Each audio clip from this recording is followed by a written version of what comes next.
Hi guys, welcome back to my channel. இன்றைக்கி நம்ம packing story தாங்க நம்ம பார்க்க போகிறோம்.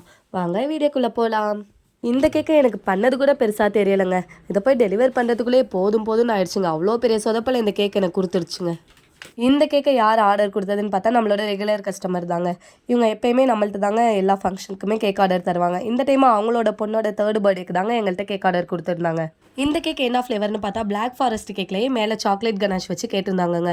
அவங்க ஆல்ரெடி ஒரு தீம் அனுப்பி எனக்கு இதே தீமில் தான் கேக் வேணும்னு சொல்லிட்டாங்கங்க. அதே தீமில் தான் இப்போ நம்ம ப்ரிப்பேர் பண்ணிகிட்ருக்கோங்க. இந்த தீம் ரெடி பண்ணிட்டு இருக்கும்போது என் பையன் வேற ஒரு பக்கம் வந்துட்டு எனக்கு ஜெம்ஸ் வேணும், சாக்லேட் வேணும்னு சொல்லி என்னை பாடு படுத்தி எடுத்துட்டாங்க. அவ்வளோ டார்ச்சரையும் தாண்டி செஞ்ச கேக்கு தாங்க இந்த கேக்கு. அவங்க அனுப்பியிருந்த தீமில் வந்து மேலே நிறையா சாக்லேட்ஸ் இருந்துச்சுங்க. அதே மாதிரி கஸ்டமர் என்ன சொல்கிறாங்கன்னா, சாக்லேட்ஸ் நிறையா வைங்க, அதுக்கேற்ற மாதிரியே நான் அமௌண்ட்டும் பே பண்ணிடுறேன்ற மாதிரி சொல்லியிருந்தாங்க. நம்ம அதுக்காகவே கொஞ்சம் ரிச்சான சாக்லேட்ஸாகவே வாங்கி நல்லா அழகாக டெக்கரேட் பண்ணிட்டோங்க. அந்த கேக்லேயே ஒரு ட்விஸ்ட்டு கொடுத்துட்டாங்கங்க, ஐஸ்கிரீம் செய்ய சொல்லி. நம்ம கேக்கு தான் செஞ்சு பழக்கம், ஐஸ்கிரீம் எங்கடா நம்ம செய்கிறதுன்னு சொல்லிட்டு நானும் ஒரு ஐஸ்கிரீமை செஞ்சு வச்சுட்டேங்க. கஸ்டமர் கொடுத்த தீமில் என்ன கலரில் இருந்துச்சோ அதே கலர்லேயே நானும் செஞ்சுட்டேங்க. ஃபைனலாக கேக்கோட அவுட்புட் இப்படி தாங்க இருந்துச்சு.